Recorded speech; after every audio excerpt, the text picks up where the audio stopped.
Podcast Globalismo. La verdadera amenaza. De Ricardo Martín Almada, 2017-2019. Capítulo 2, parte 4. Voz en off, Miguel Yegros. Sean todos bienvenidos. Los Goldsmith.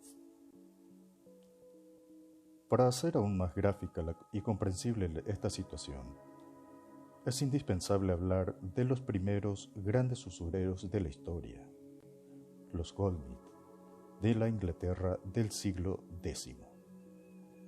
Los Goldsmith fueron los primeros banqueros que ofrecieron a la gente guardarle su oro en un lugar seguro por una mínima paga mensual.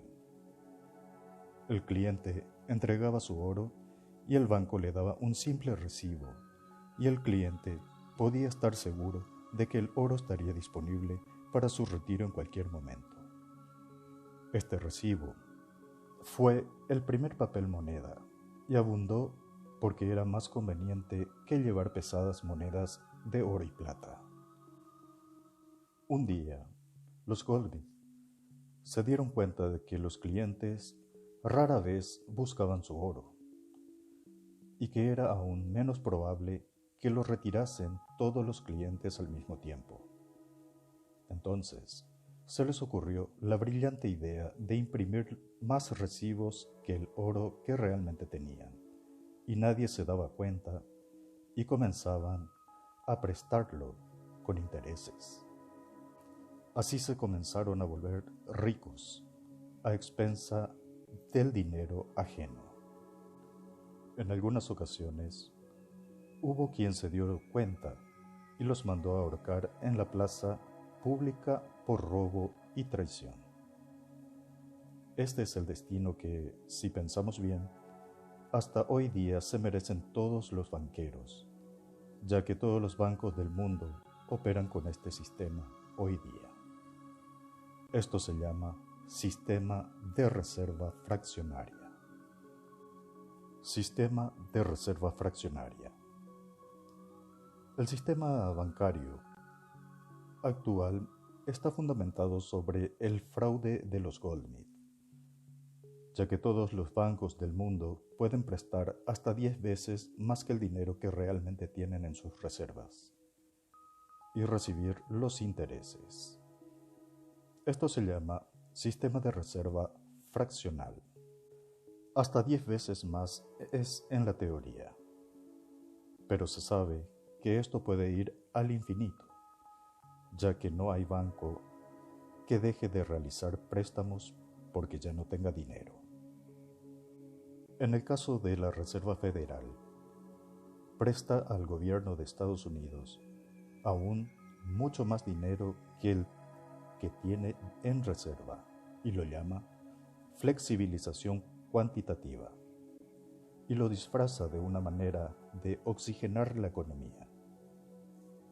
Por eso decimos que el dinero es deuda.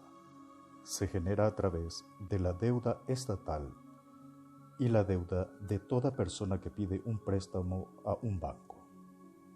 Es por eso que es prácticamente imposible romper el círculo vicioso de la deuda, tanto de las personas como de los países.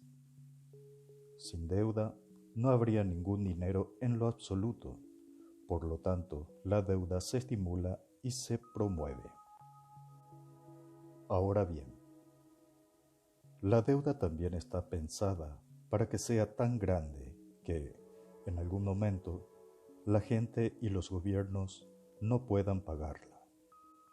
Y así es como se fabrican las grandes crisis y los bancos que endeudaron a la gente con dinero realmente falsificado se termina quedando con sus casas o autos o lo que sea que hayan adquirido, como en la famosa crisis subprime, crisis de hipotecas o burbuja inmobiliaria del 2008 en Estados Unidos. Un esquema similar siguieron las crisis europeas por efecto dominó, y en particular la española afectó a miles de compatriotas que dependían de remesas de sus parientes.